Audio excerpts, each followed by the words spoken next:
Good morning. இன்னைக்கு நம்ம பார்க்க போகிற ஒரு விஷயம் வந்து ரொம்ப யூஸ்ஃபுல்லான விஷயம் நம்ம பிஸ்னஸுக்கு.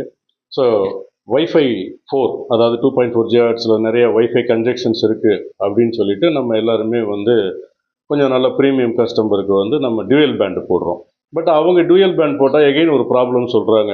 வைஃபையோடைய ரேஞ்சு, அதாவது 5 ஜிஹெர்ட்ஸில் வந்து நீங்கள் வந்து ஒரு 80 மேட்ஸ் சேனல் வித்து வச்சிங்கன்னா அது வந்து ரொம்ப கம்மியான இடத்துக்கு தான் டிப்ளாய்மெண்ட் ஆகும்.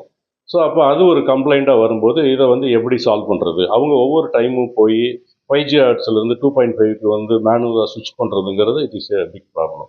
அதுக்காக தான் பார்த்தீங்கன்னா பேண்ட் ஸ்டீரிங் அப்படின்னு சொல்லிட்டு ஒரு ஆப்ஷன் நம்ம நெட்லிங்கோடைய 5G மோடமில் இருக்குது. நீங்கள் வைஃபை செட்டிங்ஸில் அட்வான்ஸில் போனீங்கன்னா அந்த ஆப்ஷன் இருக்கும். அது எப்படி வேலை செய்யுதுன்னு நம்ம இன்றைக்கி பார்க்க போகிறோம். உதாரணத்துக்கு ஒரு கஸ்டமருக்கு வந்து நீங்கள் என்ன பண்ணுறீங்கன்னா, கான்ஃபிகர் பண்ணும்போது ஒரே எஸ்எஸ்ஐடி, சேம் எஸ்எஸ்ஐடி 5G ஹெர்ட்ஸுக்கும் 2.4 ஜிஹெர்ட்ஸ், அதாவது 4 ஜிஹெர்ட்ஸ் வைஃபை 4 இருக்கு இல்லைங்களா, 2.4 ஜிஹெர்ட்ஸ் அதுக்கும் வச்சுடுங்க.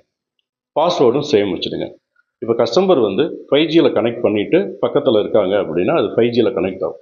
அவங்க மூவ் ஆகி அவங்களுடைய ரூமுக்கோ இல்லை அவங்களுடைய வீட்டுடைய இன்னொரு பகுதிக்கோ அவங்க போகும்போது அது ஆட்டோமேட்டிக்காக வந்து எது பெஸ்ட்டு ஃப்ரீக்வன்சியாக இருக்கோ அதை வந்து ஸ்விட்ச் பண்ணிக்கும். அதுதான் பேண்ட் ஸ்டியரிங் அப்படின்னு சொல்லிட்டு ஒரு ஆப்ஷன். இது நீங்கள் ட்ரை பண்ணி பார்த்துட்டு என்னுடைய தனித்தளத்தில் கமெண்ட் பண்ணுங்கள்.